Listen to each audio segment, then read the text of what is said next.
Welcome back बच्चों। हिंदी की कक्षा में आज हम पाठ 9 जी होता चिड़िया बन जाऊं नामक कविता का अध्ययन करेंगे। पाठ का परिचय जानेंगे कि इस कविता में क्या बताया गया है। तो देखिए, पाठ का परिचय। कविता का मूल भाव। प्रस्तुत कविता में कवि एक छोटी सी बच्ची के रूप में चिड़िया बनने की कामना कर रहे हैं।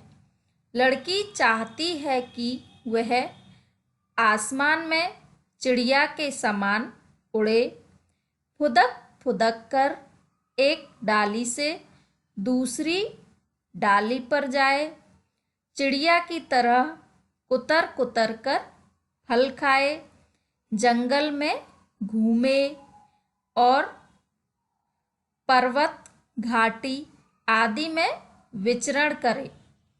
लड़की की चिड़िया की तरह स्वतंत्र जीवन जीने की अभिलाषा है।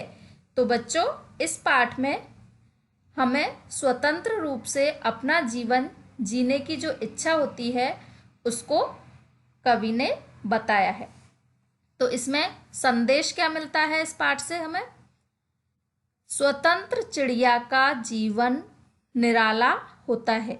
मतलब कि जब हम आज़ाद होते हैं, स्वतंत्र रहते हैं, तो अपनी इच्छा से अपना जीवन जी सकते हैं और पूरी लाइफ हम खुश रह सकते हैं। यही इस कविता में बताया गया है। अब देखिए, हम पाठ का आदर्श गायन करेंगे। मतलब कि कविता को पढ़कर याद करेंगे और उसका अर्थ समझेंगे। तो देखो, जी होता चिड़िया बन जाऊं, मैं नभ में उड़कर सुख पाऊं। मैं फुदक फुदक कर डाली पर डोलूं तरु की हरियाली पर, फिर कुतर कुतर कर फल खाऊं, जी होता चिड़िया बन जाऊं।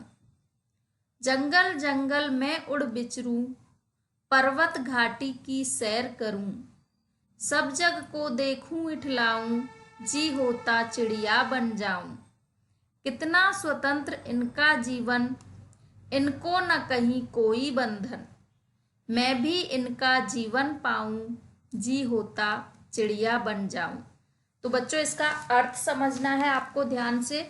अगर आप इसका अर्थ समझोगे तो सभी प्रश्नों को आसानी से याद कर सकते हो।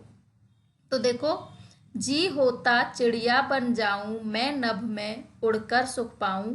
तो इसमें कवि क्या कहता है कि एक छोटी सी बच्ची है, वह आजाद रहने की कल्पना कर रही है। वह सोचती है कि अगर मैं भी चिड़िया बन जाऊं तो आसमान में उड़कर सभी सुखों को प्राप्त कर सकूं। मैं फुदक फुदक कर डाली पर डोलूं तरु की हरियाली पर, मैं भी चिड़िया की तरह एक डाली से दूसरी डाली पर फुदक कर जा सकूं और जो पेड़ पौधों की हरियाली है उसको महसूस कर सकूं। फिर कुतर कुतर कर फल खाऊं, जी होता चिड़िया बन जाऊं। तो कवि क्या कहता है कि लड़की चाहती है कि मैं भी चिड़िया बन जाऊं और चिड़िया की तरह कुतर कुतर कर पेड़ों पर से फल खाऊं। मेरा ऐसा मन करता है कि मैं भी चिड़िया बन जाऊं। आगे लड़की क्या कहती है? जंगल जंगल में उड़ विचरूं, पर्वत घाटी की सैर करूं। अगर मैं चिड़िया बन जाऊंगी तो एक जंगल से दूसरे जंगल में उड़कर आराम से घूम सकूंगी और अपनी इच्छा से कहीं भी आ जा सकूंगी। पर्वत और घाटियों आदि की सैर कर सकूंगी, वहां पर भी आसानी से पहुंच सकूंगी। सब जग को देखूं इठलाऊं, और मैं चिड़िया बनकर पूरे संसार को आसानी से देख सकती हूँ और अपने आप पर गर्व कर सकती हूँ, अपने आप पर इठला सकती हूँ कि मैंने पूरा संसार देख लिया है। जी होता चिड़िया बन जाऊं, इसलिए मेरा ऐसा मन करता है कि मैं भी चिड़िया बन जाऊं। कितना स्वतंत्र इनका जीवन, इनको ना कहीं कोई बंधन। तो कवि ने बच्चों इसमें एक लड़की के माध्यम से हर एक मनुष्य की भावनाओं को उभारा है, हर एक मनुष्य की भावनाओं को बताया है कि हम लोग सोचते हैं, लड़की क्या सोचती है कि कितना स्वतंत्र इनका जीवन, कि जो पक्षी होते हैं, चिड़िया होती हैं, उनका जो जीवन होता है वो कितना आजाद होता है, स्वतंत्र होता है। इनको ना कहीं कोई बंधन, और इनके लिए कोई भी बाउंडेशन नहीं होती है, कोई भी बंधन नहीं होता है, कोई भी रोक टोक नहीं होता है। मैं भी इनका जीवन पाऊं, जी होता चिड़िया बन जाऊं। तो इसलिए वह लड़की कहती है कि मैं भी इनकी तरह ही अपना जीवन जीऊं, इनका सा ही जीवन मुझे भी मिले, इसलिए मेरा ऐसा मन करता है कि मैं भी चिड़िया बन जाऊं और अपना जीवन आजादी से जी सकूं।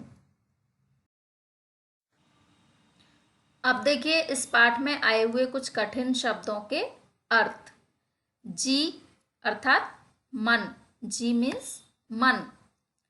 जग मीन्स दुनिया। स्वतंत्र मीन्स आजाद।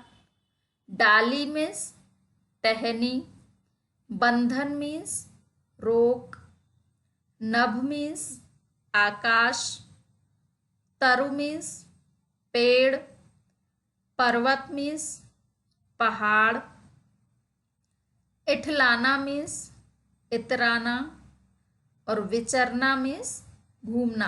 तो बच्चों इन सभी शब्दों को आपको बार बार दोहराना है और इनके अर्थ को ध्यानपूर्वक याद करना है। तो बच्चों यहाँ पाठ के प्रश्न उत्तर दिए हुए हैं, इनको भी आपको पढ़कर याद करना है और प्रश्न उत्तरों को आपको याद करने के साथ साथ लिखना भी है, कॉपी में लिखना है। तो देखिए यहाँ दिए गए प्रश्नों के उत्तर कुछ शब्दों में दीजिए, मतलब कि ये शॉर्ट क्वेश्चंस हैं। नंबर 1, कविता में क्या बनने की कल्पना की गई है? तो इसका आंसर है चिड़िया। नेक्स्ट क्वेश्चन, किसमें उड़कर सुख पाने के लिए कहा गया है? तो आंसर नभ में। कुतर कुतर कर क्या खाने के लिए कहा है? आंसर फल। नेक्स्ट क्वेश्चन, किसके जीवन को स्वतंत्र माना गया है? आंसर है चिड़िया के। अगला प्रश्न, इस कविता के कवि का नाम बताइए। तो इसका आंसर है सोहनलाल द्विवेदी। तो इन सभी प्रश्नों को पढ़कर याद कीजिए। अब देखिए यहाँ पर अन्य प्रश्न। दिए गए प्रश्नों के उत्तर विस्तार से दीजिए।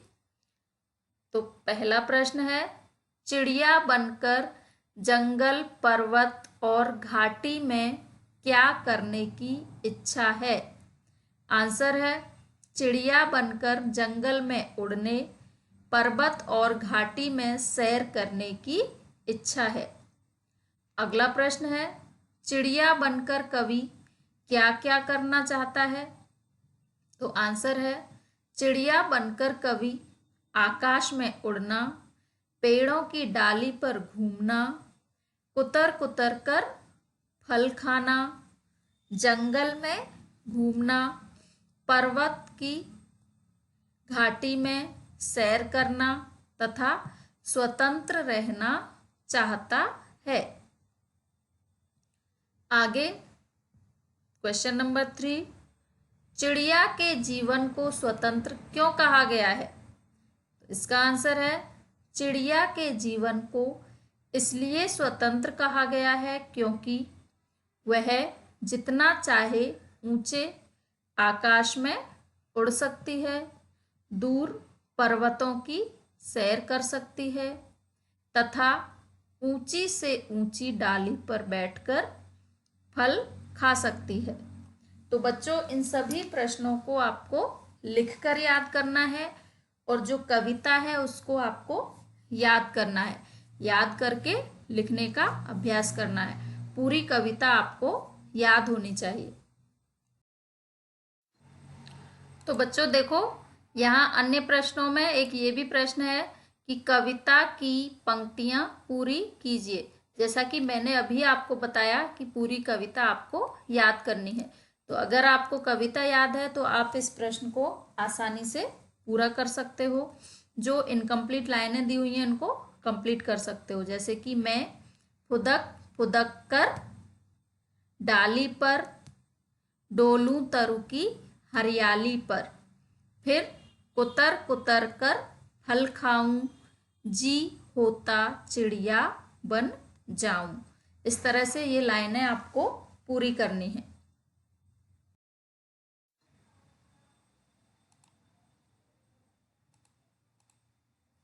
धन्यवाद। आपका दिन शुभ हो।